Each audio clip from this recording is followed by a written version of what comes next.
Hello, creatives, community, and kind folks. Welcome to RPG with DBJ. Today, we are going to take yet another look at a pop culture character, especially from the television show The Boys.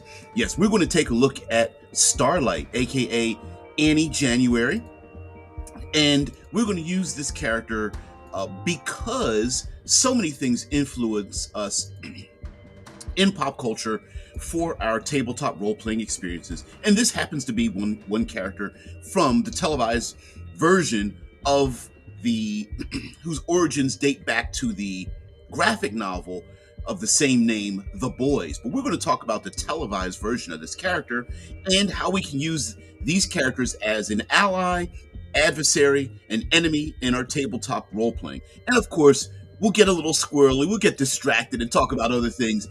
Here on the show, we love to, it's like gathering together before or after a gaming session, and we just like to shoot the shit. So thank you very much for being here, all of you. Of course, I am your host, DBJ, but all of you, of course, are the co-hosts of the show. They're able to take part 6 a.m. Eastern Standard Time. So guys, thank you very much. Yeah, we're definitely looking at the girl from The Boys. So, Starlight is her code name. Annie January. Well, I was about to say Janny Annuary. Although that's an interesting name. Let's get a little bit of a background for this character before we get started and delve deeper into a portrait of the character, personality-wise and such. So, Starlight Annie, her parents, she comes from Middle America. Side note, if you ever watch television, and my wife and I, we tend to look at, together we have some shows that we both find interesting, and we try to find a middle ground, and it tends to be a lot of procedurals. And whenever they want to make someone come from Middle America, more recently now than I've ever seen before, they will always pick Ohio. Now, there were times when they would pick like Indiana, sometimes they would pick Colorado, but really very much if you want to pick someone who is from Middle America nowhere, they tend to be picking a lot of Ohio, and we always look at each other and grin because they do that. Now, whenever they want to pick someone from a big city, they do the north, south, east, west thing where they come from California, New York, Chicago, and like Florida, maybe Texas or something, and they ignore the flyover country, which is it's a unfortunate irony, but it's shorthand writing. And so this character Starlight comes from Middle America, and we are to assume that she has a little bit of naivete. Now, the funny thing about this character in a very satirical superhero type of yeah, you're so wrong, but you're right. Those of us that live in flyover countries, flyover states, that live in a country that has flyover areas, we tend to have a bit of a connection with each other. Let's just say, because it's flyover representing that it's not a destination normally associated with a location people desire to go to. Let's put it that way.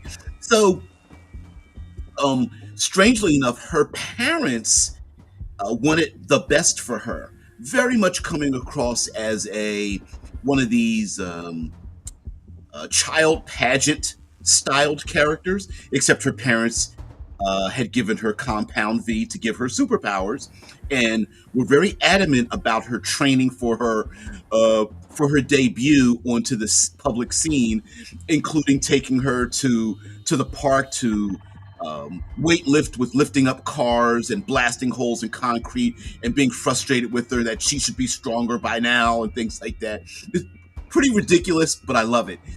Very much making fun of pageant moms, putting their children up on stage to live vicariously through their lives. Of course, she finds out that she wasn't born with these abilities, that her parents had paid for this for her, much like parents who sacrifice them for themselves to give their kids the best. Although we can see that it's a little bit obsessive, helicoptering, as it would.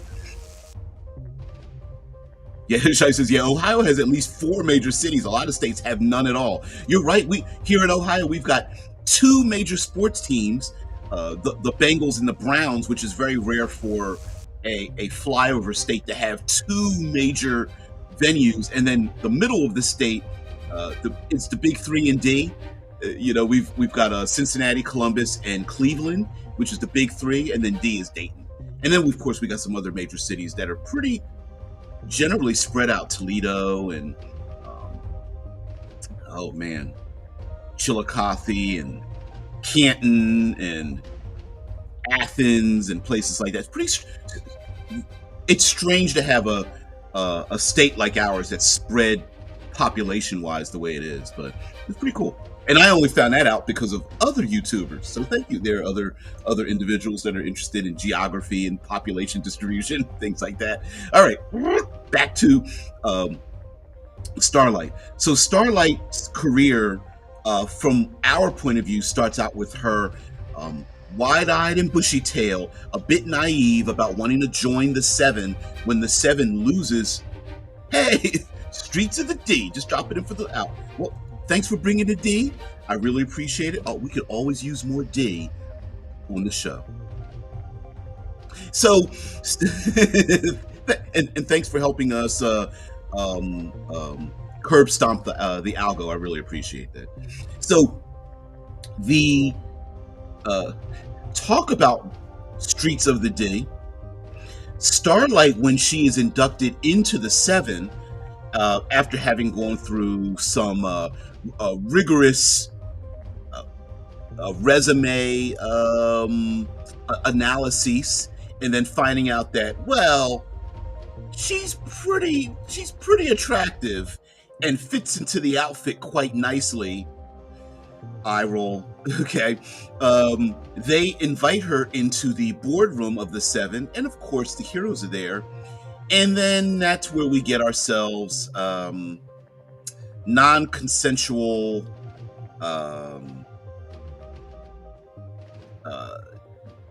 working of the D.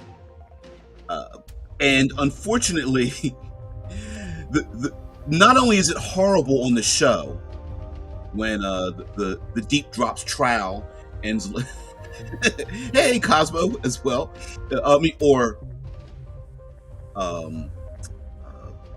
The algo punching Cosmo thing. Yeah. Oh man, that's funny. Thank you. Thank you there, Paul. I really appreciate it. Not only does the deep drop trowel on the show, but in the graphic novel, it's straight up running a train on this young lady. It's horrible. They actually draw it in. The Boys is an X-rated comic book. It is, and this is the beginnings of the television show showing us. Again, it's a satire, a dark one, a dark comedy, but it shows how if you were to mix superpowers with human beings' propensity to engage in deviant acts and the worst of society has to offer, the great 7 sins, jealousy, envy, vanity, lust, and all that kind of stuff, and so on and so forth, vengeance, and etc. It's pretty brutal, and she is. This act and more things that are revealed to her as a member of the Seven has her drawn into the machinations of the Boys. She falls for Huey. Huey is a tall, gawky, basically a nerdy character, and she falls for him. He's a nice guy. He in some ways still represents, even to this day, the innocence of the Boys. Despite the fact that he self-admittedly proclaims he's like, There was a time when seeing all this blood and gore freaked me out. He's like, now I don't even blink. And then what proceeds to happen? He gets covered with blood and gore and uh, does one of my eye rolls. Thanks, Huey, for picking that up. And pretty interesting. And the what I like about this character, Starlight, at least for especially for our tabletop role playing experience, is we get to look at a character that is in again another character in a transitional state, and the great writing, if you get to look past all the blood and gore and the sexual innuendos that are written in the show, if you get to look past all of that, there's a pretty deep character here who is able to who is written with some self-actualization and has she is okay. There is a an unfortunate term in literary writing when it comes to portraying female characters as the Madonna whore. It is a pristine character of virginal uh, pedestalization, and then on the other hand, there's the other side of the literary writing where it's like the dark deviant femme fatale or something, and there's a spread. There's like a gulf in the middle, and she is a combination of both. She's still a sexual creature. She still wants to. I'm calling her a creature. She's a regular human being. Sometimes she's indecisive about what she wants. Then she also decides what she wants that might go along with or against what other people present to her, as well as other characters, like the other character, the female of the species, and that kind of thing. And it's pretty interesting, and I like it. There are some today. Side note: there are some today who would love to just watch television shows that are made up of sausage parties, and that's quite boring. I love characters that are made from all shapes and sizes with a lot more complexity to them, and while difficult to do so in this raunchy dark comedy show of blood and gristle and violence, he's a pretty cool character. Chai says it does raise the question, quote, will total power automatically make you into a degenerate like actors and politicians? The show makes a great point at showing us that even the good guys, the boys, basically are the good guys. They are our protagonists. And not just once, but many times in the show, are they dangled the ultimate power in front of them, which is Compound V, and dangled in front of them and shown there are times when, yeah, you might have to compromise your choices and try to go for the gold in an illicit kind of way, the easy way, the fast tracking of a thing. And we see that in our own lives, right? Where some of us go, I'm not going to compromise myself. I'm going to do it the right way. I'm going to do it the hard way. And you see someone standing next to you that goes, F that, I'm going to take the easy road. And you see them very easily trot past you, get these accolades, or, you know what I mean, whatever goal you're looking for, the brass ring, right? Accolades, status, fame, money, positions of authority or power. And you just look at it and go, like, doesn't anyone else see this person cheating the system or making the easy way out? They have all these horrible personality traits and they're awarded all these things. And this show very much puts a mirror up to us. Like, would we make that decision? Would you take the blue drug to give you an instant edge in life, knowing that making the choice to take the little blue drug is that there's a downside that you don't know yet, and you've seen the downsides with all these other people? Are you strong enough and to resist such a thing? And yeah, not only that, a lot of them go, yeah, I'm willing and willing to take the side effects physically, emotionally, socially, for myself and unfortunately with other people. and they decide to do it anyway. They know they're going to hurt other people. They know they're going to lose family and friends. They know they might be a physical danger to society, and yet even members of the boys on multiple occasions does the damn thing. And so it very much raises that question: would I make the decision to do that thing? And then when we see our characters make that decision, sometimes we go, yeah, F them, yeah, like, go ahead and do it. And, the other times we look at them and go, just shake our heads like, yeah, we know. Yeah, we know. I mean, even when Billy Butcher took some compound V, we were like, it was bound to happen. He was willing to use just anybody and anything to achieve his goals. And it was inevitable. Let's put it that way. As hard ass as Billy Butcher is as a character, as the leader of the boys, and how he absolutely positively hates soups of all types, and there are even soups like Starlight on the team of the boys, and he knows that he probably is going to have to in some way, shape, or form kill them. He's like, yeah, including himself, sacrificing himself, really. Yeah, pretty horrible. Pretty damn horrible. So, Starlight becomes a very public figure. She joins the Seven.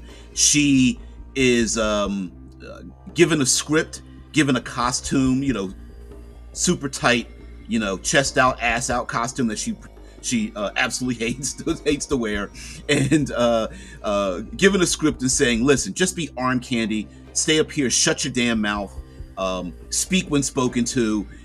And she's like, I didn't ask for this. I wanted to actually save people's lives. And to look at her like, this is the real world. We don't actually do superhero stuff. We just pretend to be superheroes and whatnot. And so that amongst many other things, that herself being violated and the debauchery of the Seven, she leaves and joins the boys. But her stature as a public figure comes into play. How does she use that? Does she use it to her advantage? Is she like the Batman, where I need to become a symbol more than my own person? And she tries to figure out who she is. Is she Annie January and a young lady? Is she Starlight, something bigger and better? Even her powers start to flex and wane, and that's also an allegory for claiming your power back in many ways. That's a little too hitting it on the nose to me, because they've done that in other comic book series where it's like Spider-Man, Peter Parker doesn't want to be Spider-Man anymore, and he loses his powers and stuff. And that's a very easy trope to do. The person who's reluctant doesn't have their arcane technological radiation infused powers or something because they decide they don't want them anymore. But whatever. This says Starlight joins the boys. Does that happen much later on in the series? It happens relatively early. She just doesn't realize she's part of them. Yes, eventually she wears the dirty jeans and the rugged jacket like everybody else, but in the beginning she is a double agent because she has a relationship with Huey. She finds out Huey's against the Seven and soups in general, and she's a little taken aback because she was born and raised with superpowers. She doesn't want to die. She doesn't consider herself to be a bad guy, but she understands so many others are the same way. The End King says this girl could be recruited to the same team as the player characters, to where they think she'll be your DMPC. Yep. But she isn't as lucky as them, as I doubt the PCs want A-Train. I read that wrong, and I kind of glad I did. Yeah. A-Train is another character, by the way, guys. He's not, the comment isn't that way. But so as an ally, Starlight makes a great character. First of all, let's just make this a practical thing.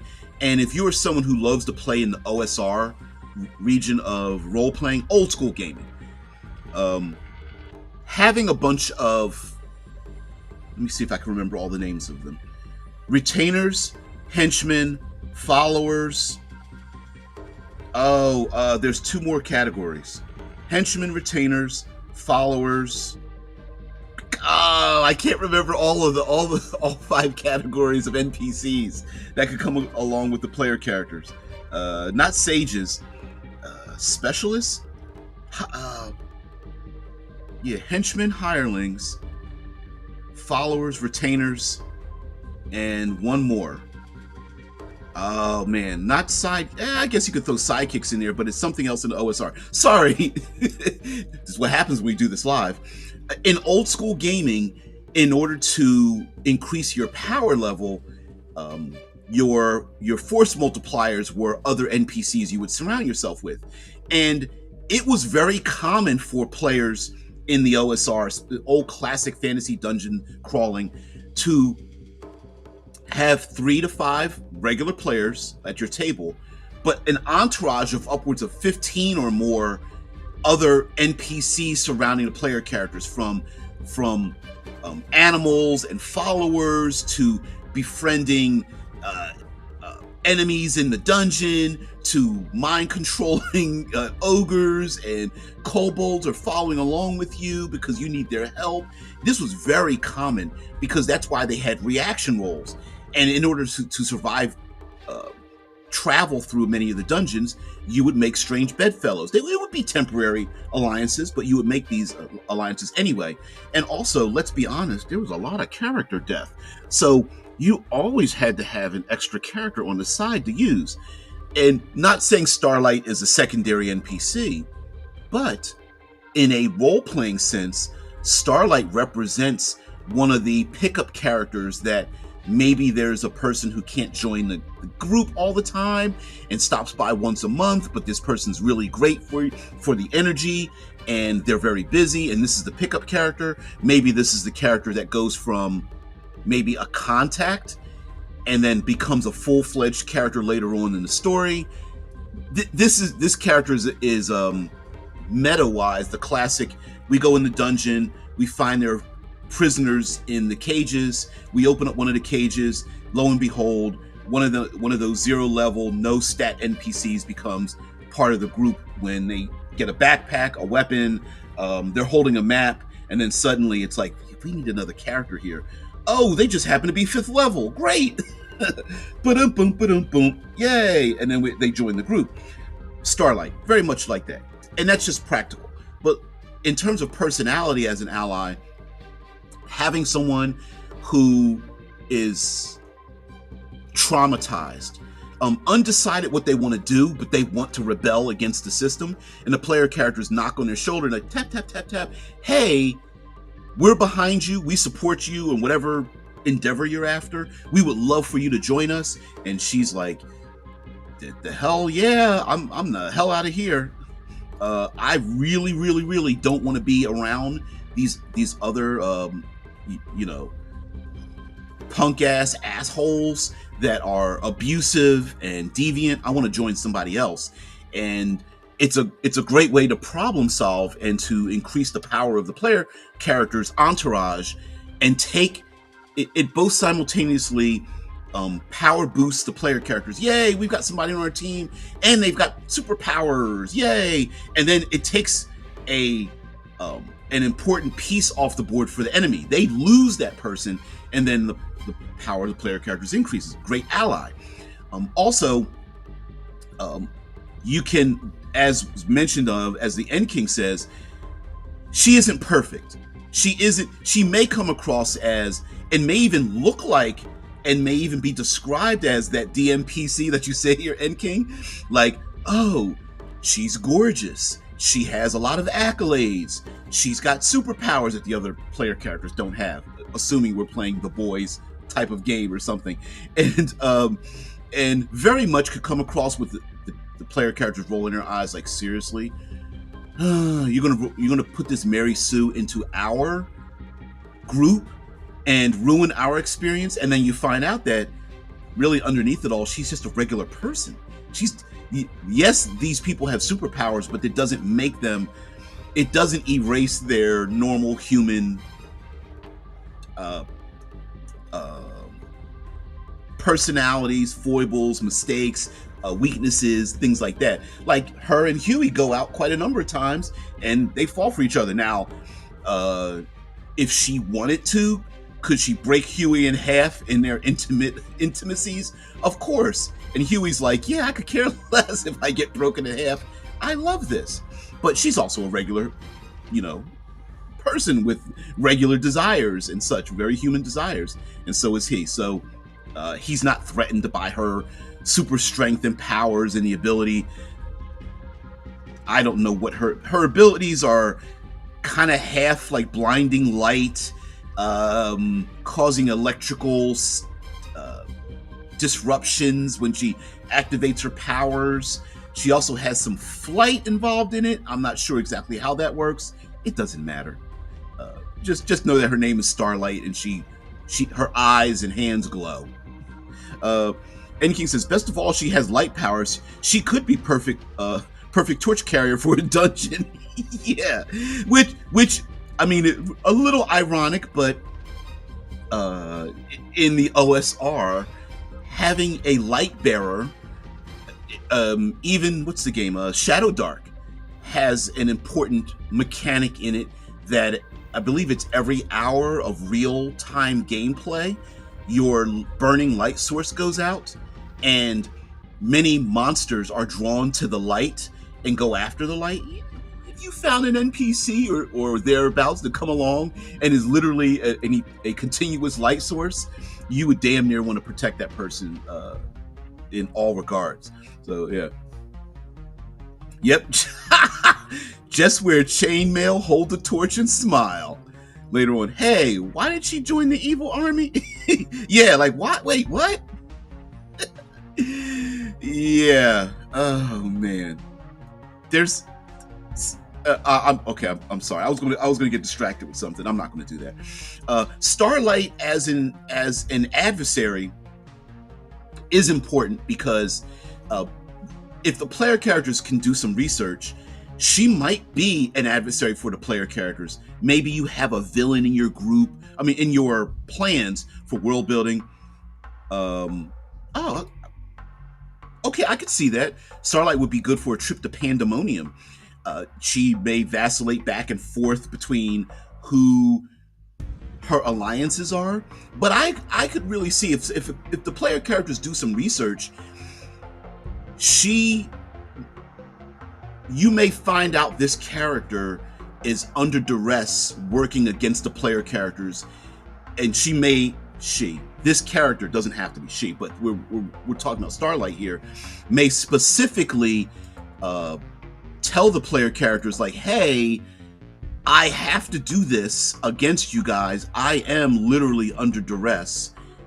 Please don't hate me for doing this thing, but I gotta pretend to be with them, so I'm going to chase you down. And it would be pretty interesting for, like, you get some die rolls in and the player characters are getting hunted and she like corners them or something, grabs one of the player characters by the throat, grabs them close and then speaks in their ear and is like, psst, just go along with it.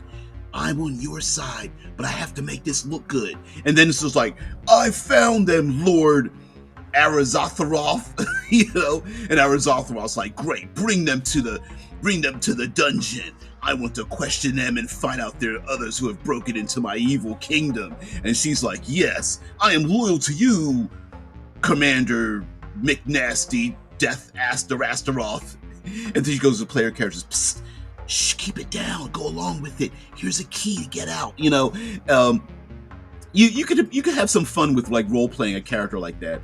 Also, like the Shy Squad. Hunt is telling me here, Starlight would be good for a trip to Pandemonium if you are doing like a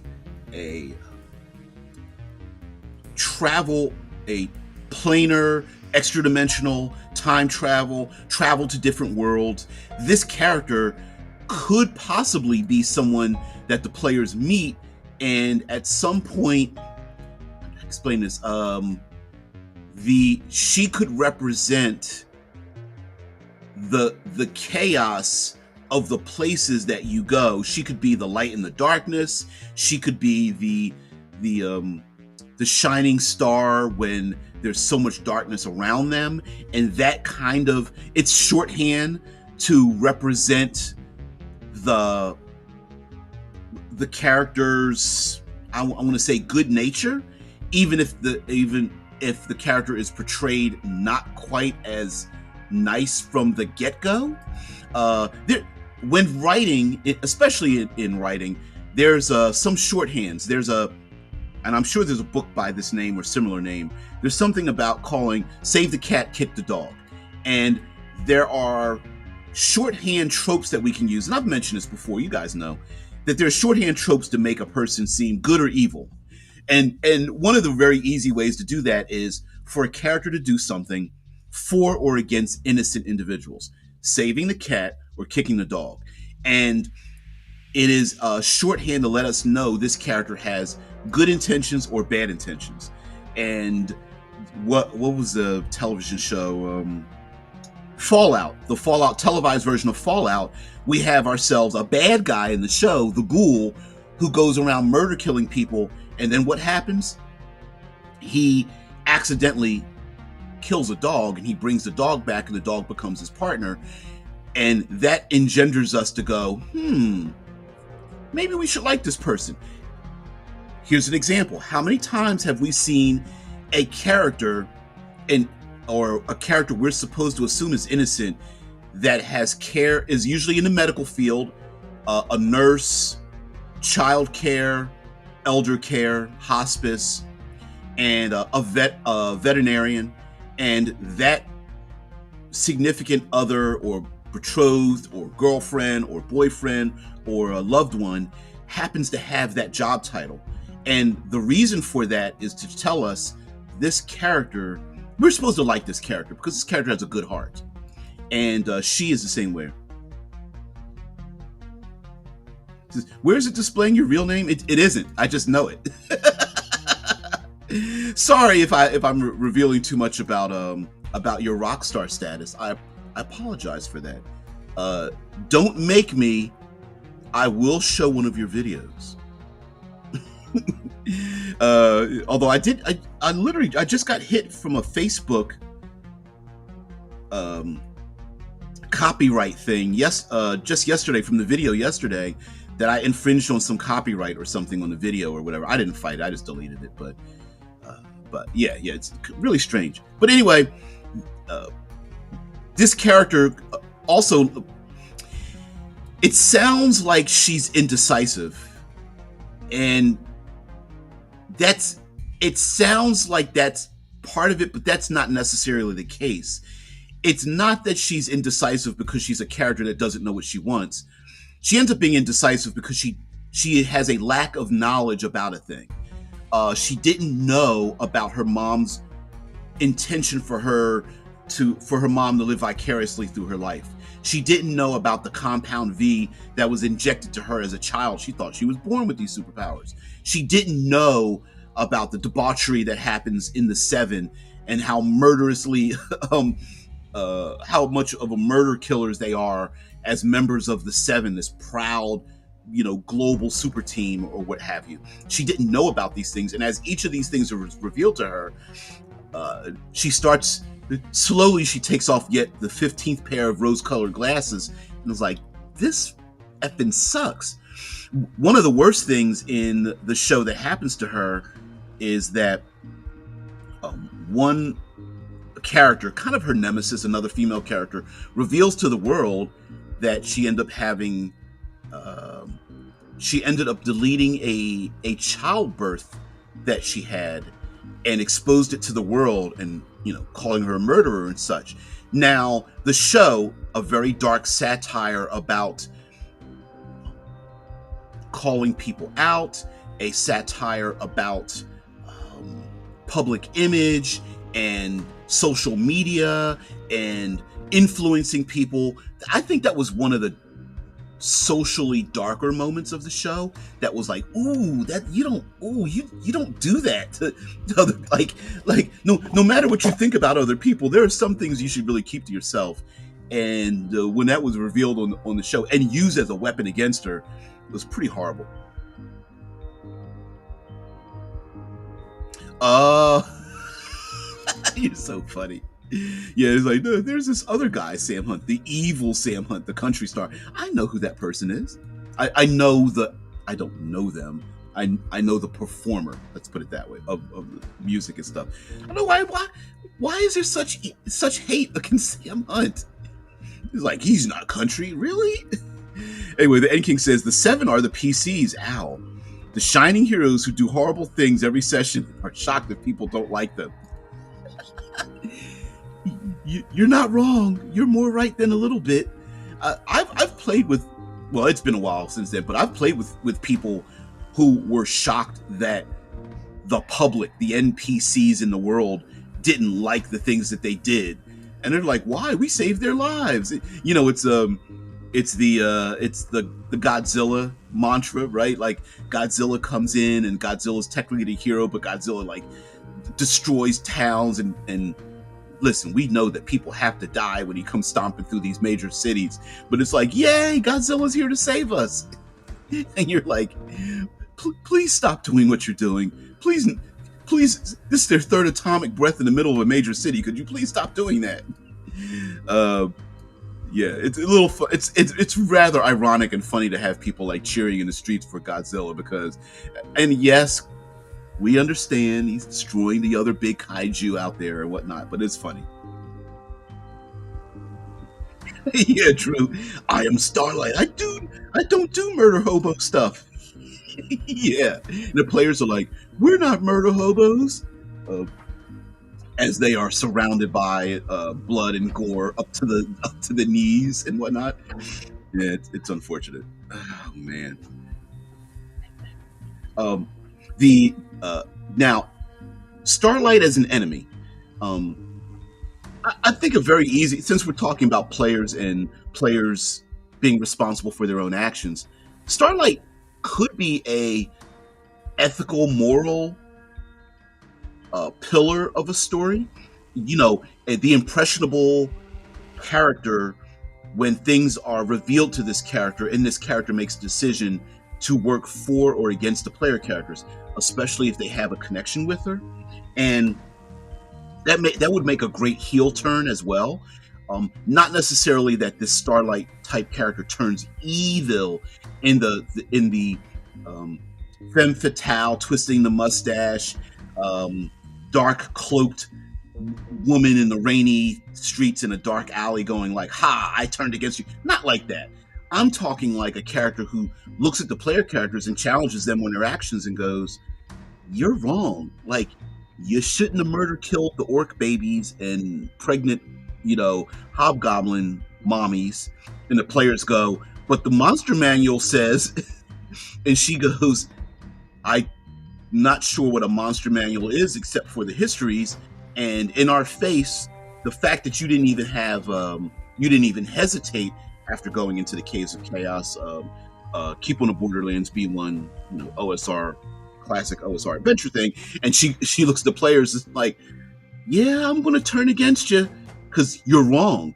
Now, the players themselves could look at themselves. She could be a mirror for the players and like, yeah, maybe we shouldn't be doing this. And many times in the show, the television show itself, Huey, one of our main characters, has to approach her in a way like, okay, do I tell Starlight and I have to use her as a soup to get what I want? Do I reveal to her our secret plans to take the soups down to take the seven down a peg and take down Homelander? Or do I lie to her? When should I tell her? She's in the home of the great evil, and the boys are like, Huey, please don't tell her what we're about to do. And what does he do? He runs to her and tells her the entire plan. And which, of course, they always have these great laid plans that don't work out exactly the way they want them to. It's part of the fun of the show. And she could very easily turn against the player characters, maybe to save her own life, to save her own status, and not necessarily out of weakness. We talked about A-Train being very susceptible to vanity and jealousy and envy and substance abuse and status and things. Maybe this Starlight is a similar character, but the opposite side of that coin, in the sense of not wanting to be in the spotlight, not wanting to be used, not wanting to have fame or money or threats dangled in front of her, bribery or whatever, and she goes the opposite way. And the same thing may be for the player characters. The player characters could say something offhandedly to her, as in, wear the chainmail, grab the torch, and smile. Don't act like you have an opinion in this adventuring group. And she's like, seriously, I've been holding torches for you guys for 7 dungeon levels. Like, don't I get a say in this? And she could turn against the player characters by locking the door, or what. I'm making fun fantasy wise, but turn against them and go, yeah, remember all that disrespect you gave to me? Here's payback. I'll see you later. And even then, she may even feel sorry for the player characters and go, yeah, I'm sorry I did that, but I need to teach you a lesson. Or later in the adventure, Buddy's up to the bad guy and goes, you know what? I was so willing to be on your side, but the Lich Lord and the Council of Seven, it kind of makes sense. Because if we follow you've just, I tried to warn you guys about the murder and death and destruction you caused, and you ignored me, so yeah, I'm going to join this other person's side because at least they respect my opinion. So it says the reason there's so much hate is that he was obviously astro torpedoed by the music industry to roll in this fake new R&B country style in a manufactured effort to make country hip to the youth. Yeah, I get it. I get it. I'm not very attuned to country music. I'm more R&B and hip hop related, and we every corner of the music industry has seen that kind of thing where you go, wait a minute, how did you get to this point? You know, why is there so much effort to push this person ahead? And I get it. I personally, coming from an R&B background, appreciate the music style because it would draw someone like me in. By the way, I went to a concert featuring Sam Hunt. It just happened to be a concert that it wasn't that I chose those specific people. I was like, oh, I'll go to that concert with my wife, and I had a good time. So yeah, and King, a good point. The Murder Hobo and classic D&D PCs makes them a lot like the Seven, especially if you're into the whole monsters are people too thing. Yeah. Oh shit. Oh, so funny. New players who aren't familiar with OSR or Gygax. Yeah, I wonder how many of them even know what the orc baby dilemma is. I don't. Maybe we could talk about that one time. Maybe pull up Keep on the Borderlands and find out how that dilemma spread throughout the community, and new players don't even know what that means because it doesn't really exist in modern gaming. I don't know. Yeah, Drew says the only person that has plans that do work out is, of course, Sage. I finally caught up with the last episode or caught up to this latest season, 4th season, the last episode with Sage, and I like her motivation. They're like, why did you come back? Why did you help me? And she's like, because I wanted to see if I could do it. Yeah. Yeah, did it? Yes, it did. Yeah, Drew is explaining it here. Classic Adventures had no plot, but some had complete orc tribes, and thus it could come up at the table, even though the module did not outright state it. Yes, in the classic Keep on the Borderlands, let's see, moral.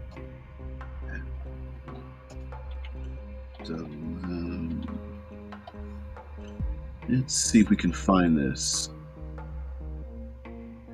There we go. Okay, so Keep on the Borderlands Keep on the Borderlands B1 is a classic adventure that was put into what is commonly known as the Red Box, and it was an adventure paired with the books.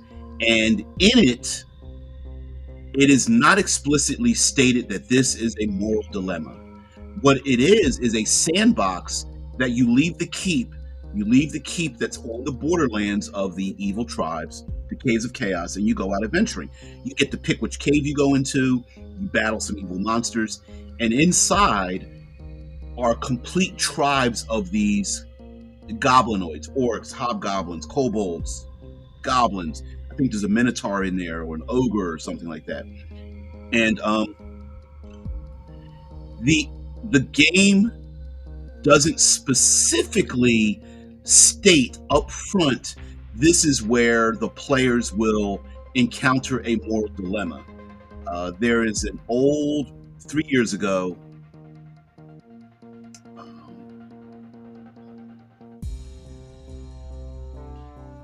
I'm looking at a Reddit post here. They're talking about breaking down Keep on the Borderlands. Time scales.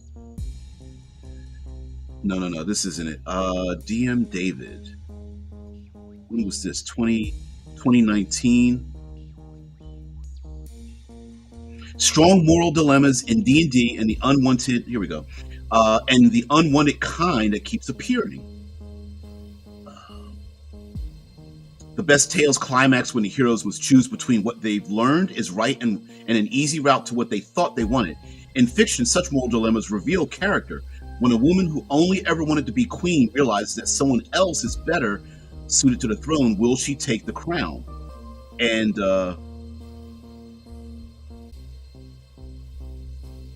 yeah.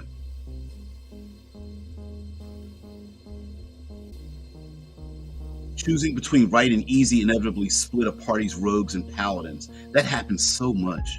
It happens so much. Yeah, it's in D&D. Moral dilemmas must avoid posing an unsavory but easy solution as an option. Instead, these problems must force players to weigh which of two imperfect choices brings the most benefit or the least corruption. Yeah, what if the players discover that the elderly criminal now repents by running an orphanage? If the players decide to take him to justice, what if they learn that the alleged crimes may have saved the village? Do the players still bring the man to execution? None of these choices make the adventure easier for players, but they all land the players in thorny dilemmas that reveal character.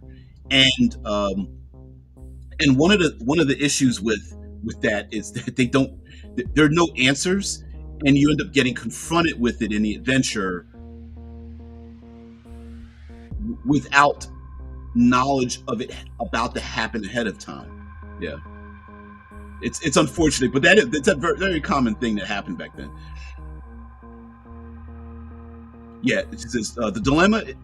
Enking says the dilemma is born purely from different player ideas. In old monster manuals, orcs were described as always evil. Some players took that hyper literally and applied it to all orcs. Yeah, because the book said so, therefore, whatever. See them. Oh yeah, yes, I did see them live.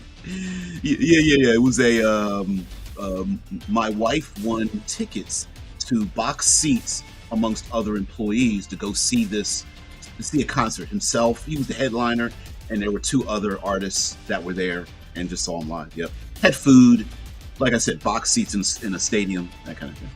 Yeah, Shai says, even babies were involved in it, and the BX adventure. Unfortunately, because a baby orc, if the monster manual says they're all evil, and it's a baby orc, then the baby orc is evil. It's essentially how some people rationalized it. Even worse, in basic D&D, they were always just chaotic without even being evil. It used to be lawful, neutral, and chaotic. Those were the three alignment choices, which makes it pretty damn bad to slaughter them all, because as we know, cool people can only be chaotic. It's so funny.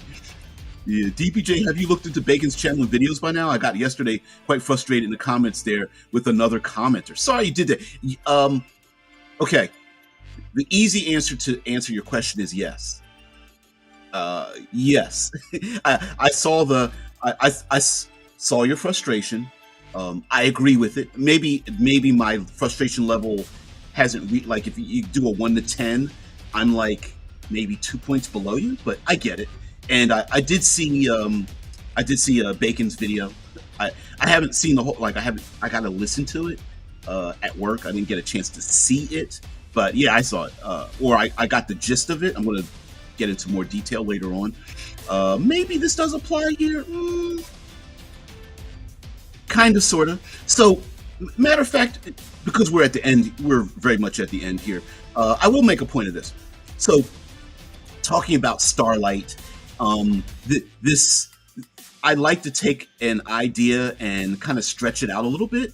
You guys know that my preferred method of thought is very long form, and it happens to be one of a number of ways that in the tabletop role playing experience that people engage in, that those of us engage in the hobby. And now I'm not as thoughtful, I personally feel, as others in the hobby, simply because it's not that games aren't deep, but I find that there's a spiral that we can go too far down the spiral. And one of those spirals is something that happens, it's a seasonal thing. Hit points are a seasonal thing, alignment is a seasonal thing. Seasonal meaning it loops back around again as a subject. Sometimes we get into the 8 types of fun. Sometimes we get into dice mechanics. And one of these things is, what is a role-playing game? And there seems to be a desire seasonally to differentiate various stances. What is a role-playing game? What isn't? Questing Beast now has a recent video about a post someone put up about meta currencies and how they think that it's, people hate meta currencies, some people like meta currencies, and trying to classify or create categories as to what is and isn't.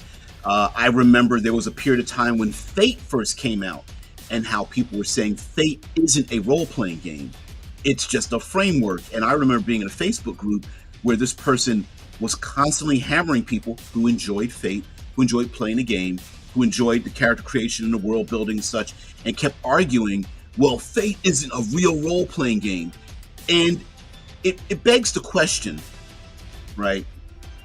When someone's eating a meal, for example, and someone says, well, that's not a meal, that's an appetizer, or that's a side, or that's a dessert. And it's like, does it matter? Right? The distinction at a certain point when we start having some of these open discussions, and let's be honest, too many of us are both brilliant and or socially awkward, and I think sometimes there's a loss of, like, you're making a distinction. There's a desire to make a distinction that ultimately has no end to it. Yeah, I agree with you there. Yep, but yeah, Questing Beast's video was good, even though I would refer to it as non-diegetic currency. Exactly. And now, mind you, I agree that like the Questing Beast video, he does a good job in going to different sources and explaining like the different stances versus going into the article that was mentioned. Now I understand sometimes in order for us to get someone's attention, we may use things like alignment is stupid, or hit points are amazing, or armor class makes sense at the top of the video to rile people up and to get them involved in to get attention to what you're saying, and using words like stupid, idiot, dumb, crazy, or whatever is an easy way to get attention to that thing. And while I appreciate in our community, because I do this myself, that we tend to, you guys know, I tend to categorize things myself, because something will come to mind and I'll go, oh, hey, this thing is like that thing, or this thing is separate from that thing. Here's how I would discuss the subject, but I also don't take it to heart because not only to each their own, but uh, the classic Shakespearean comment of a rose by any other name is still a rose still applies. So whether you think a game isn't a game doesn't change the fact that that thing is both enjoyable and it isn't necessary to differentiate it from another game because you think it isn't, because it's used and applied and incorporated exactly the same way as other things. It's like I don't know about you guys, but I get frustrated because I'll open up a menu at a restaurant and one category will say appetizer, another one will say entree, and I'm like, I don't see the difference. The prices are damn near the same. You get just as much value, if you want to call it that, with rising prices as the same. Like, why is there a separation?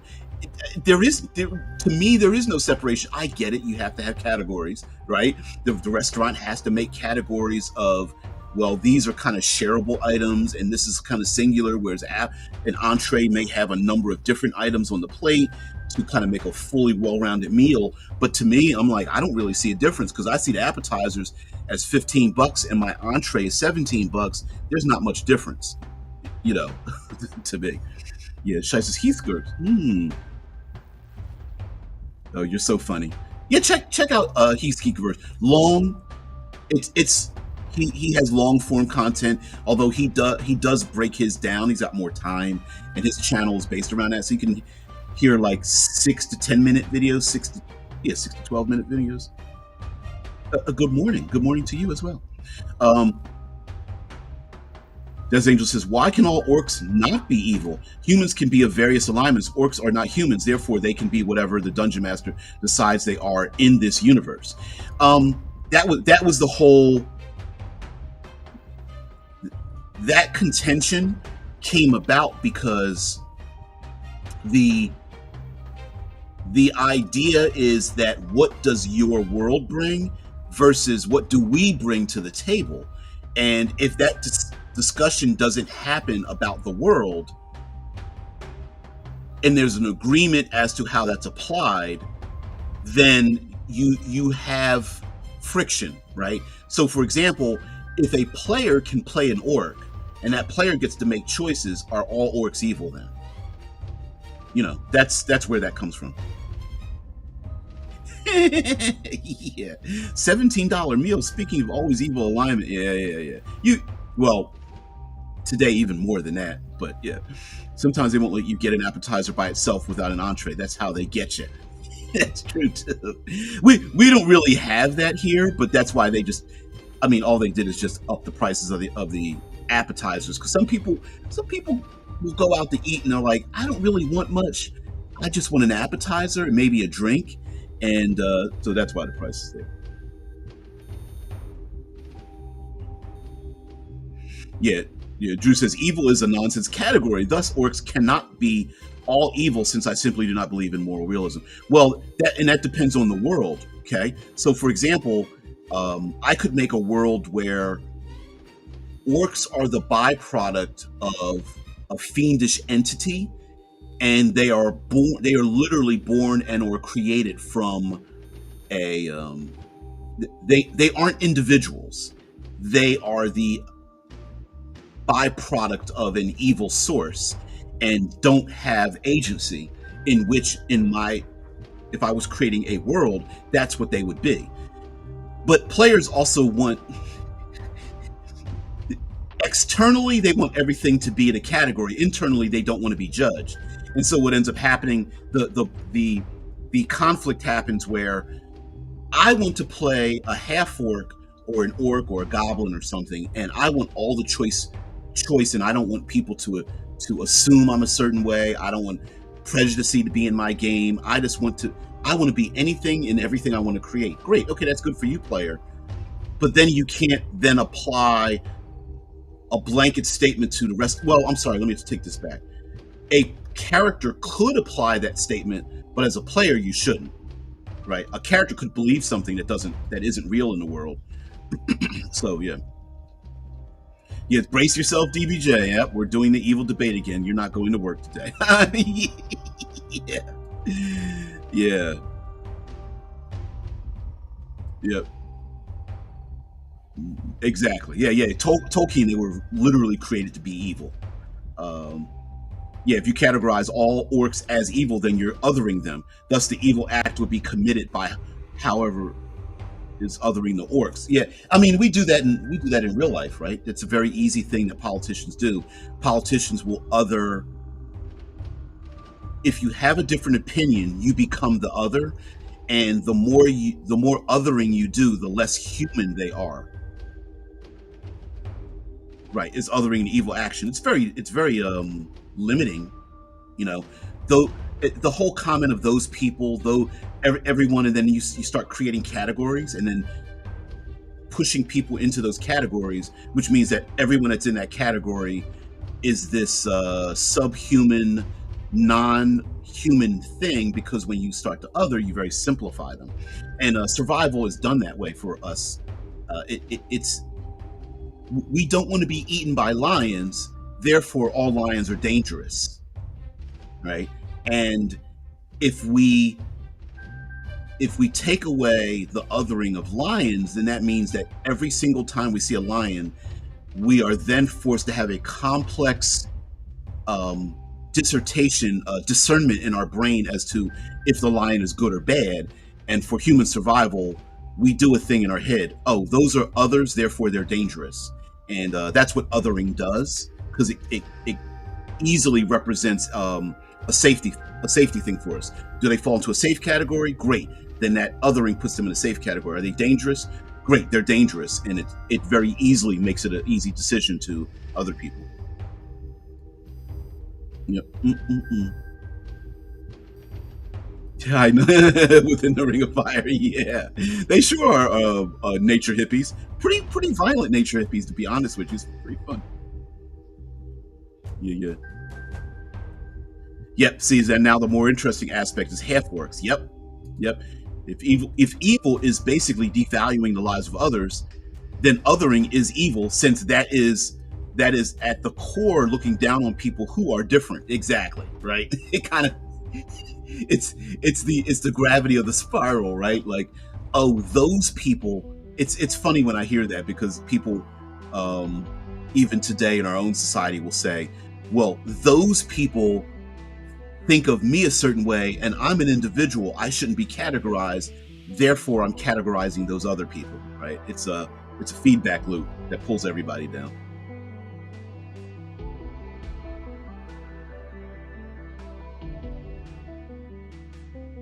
Yeah, it because if I think the idea of saying evil is a nonsense category is basically like saying that there's an absolute, and some people don't believe in absolutes because it depends on the circumstances. Like this character, Starlight, depends on the circumstance, right? Um, yeah, it's philosophical. Yep. Yeah, it's not that you're evil. It's what actions you take and your beliefs. Yep. Yep. Yep. Yep. Yeah, we could do all that. Matter of fact, you know what? Next week we'll do. So here's the deal. So next week, okay. Next week we're going to do science fiction, and the week after that we'll do like an what I'm going to call, what's a good category. I'm not going to put this in a thumbnail, but it's essentially going to be unintended consequences. Basically, go back to the because these videos actually got a lot of attention, so maybe I might do that. It was OSR versus I think that's the name I gave to these. It was like OSR versus 5E, and those videos got a lot of attention. Big, big splash, thumbnailing, things like that. But and it wasn't clickbait, because I was really talking about it. And there are unintended consequences from certain changes and things, and we are talking about relativism and alignment and things like that in role-playing games. spawned from fantasy, and has, as it has expanded away, its tendrils have lessened much more. Yep. And yeah, if you presume orcs are evil and humans can be good or evil, and half orcs are half human and half evil, yeah, what the hell does that mean? And first of all, is that even interesting to you in the game? And why were those categories created in the first place? So we can talk about that and some of the unintended consequences of it and changes that happened from the OSR until the present day. And like, is that a good thing or a bad thing? No judgment, but when you place more emphasis or less emphasis on a thing, how does that change the gameplay and such? Because there are many stories where, listen, the story's not about moral dilemmas. It's not even about character growth. It's about heroes being heroes. Yeah, it very much, it could be about heroes being heroes, villains being villains. It could be about lots of introspection. It may even be the transitional period. Heroes think they're heroes, evil thinks they're evil, and then their interaction with each other changes both of them and such. So, which is kind of how the OSR started transforming into modern gameplay. And and we could discuss whether that's a good thing or a bad thing. But a lot of that is just communication, right? Like, you could literally have a world in which orcs and half orcs are just as differentiated amongst each other as human beings, but one society still thinks of them as being pure evil.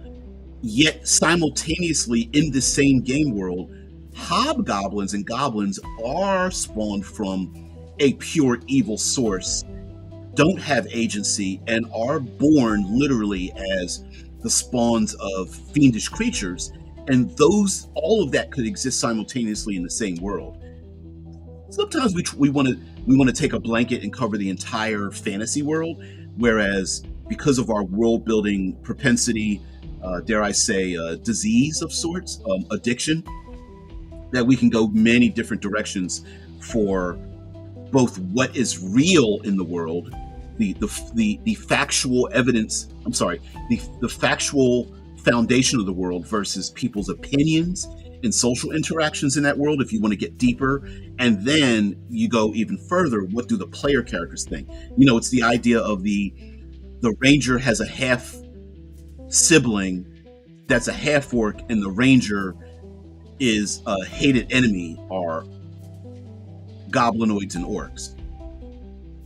Is the ranger wrong for wanting to hate all the goblinoids and then finds out they have a half sibling that happens to be half of one of their hated enemies? And how does that work? Is that interesting to play through as characters who one of them has been genociding a bunch of goblinoids their whole life, and then find out that they're related to one? And is that an interesting thing, or is that problematic and people in the game don't want to deal with that because one player's playing the ranger and goes, I'm going to kill the other player character because that's what my character would do? It's that kind of thing. So, guys, thank you very much for being part of the show. I really appreciate it. We're going to end tomorrow with just basically talking about the entourage, the boys themselves. Didn't give too much about Starlight, especially being a villain, but it'd be kind of cool. Mushroom orcs, yeah, from 40k, or you could have good guy orcs. 40k mushroom orcs, the only race that can have fun through senseless violence. Yeah. I know I haven't kept up with a lot of details, but I hear some people are like mad that WotC's turning orcs into they're blending like Hispanic culture into them and stuff. Yeah. Batman is a human ranger with favorite enemy being humans. Hell yeah. What's your favorite environment? Urban, dark streets. Hells yeah. I would never argue that point. I would not argue that point at all. Yeah, my hated enemy are humans. Something in your throat? No, why? Oh, you guys are funny. Oh man.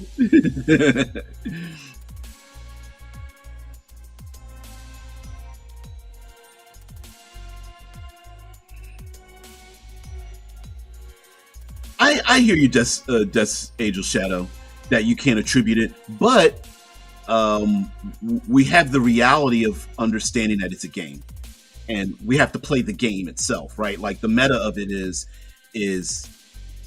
that it's not real. So just because something isn't human doesn't mean it's not complex. You know, that is the assumption. It's like people used to assume that what were like gorilla tribes were one way until you found out that they have a complex social structure amongst them. Just because you don't understand it doesn't mean they're not complex in their attitudes and things like that. So you may say they're not human. I agree, but it doesn't mean they don't have as many complex motivations that we as humans would attribute to them as being good. So if I don't know, an evil alien race decided to treat us well and give us technology and protect us and benefit us, we would layer on top of them, they are a good people. You know, they are about honesty and trust, that even though that alien race wouldn't categorize themselves that way, because they go, well, we're long lived and you guys are going to die anyway because your earth is going to fall into the sun, and this is just a band-aid. We would still think of them as being good. So yeah, it depends.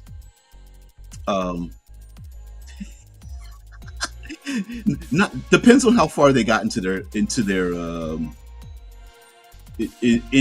careers. The further they get into their most political careers, the less the less they can identify with the rest of us normies, right? It ain't that the truth? So anyway, guys, thank you very much for being part of the show. I really appreciate it. Thank you very much for being here. We're going to talk about the actual gang, the boys, tomorrow, and then the week after we will delve into science fiction and some pocket sized. I was going to say pocket book. Well, they are pocket books sized. Rules lighter, but not necessarily rules light systems. Some of them you could consider them to be rules light, but deep enough to run these as actual campaigns. And if you want to introduce some of your players or other people into science fiction, we'll be able to do that. Now, we'll take a look at some of my favorites and why I think they're my favorites and what you could use for them. Level 6 Congress level. Yeah, do they transform? Well, it depends. It depends on when they shed their skins and allow their small tails to grow out of their rear ends, right? Anyway, guys, thank you very much for being part of the show. I really appreciate it. We'll go out here on a deep. Let's take you out on a alien invasion, shall we? Anyway, guys, thank you very much for being part of the show. I really appreciate it. Guys, have a great one. I will see you later. Peace and tranquility. Bye.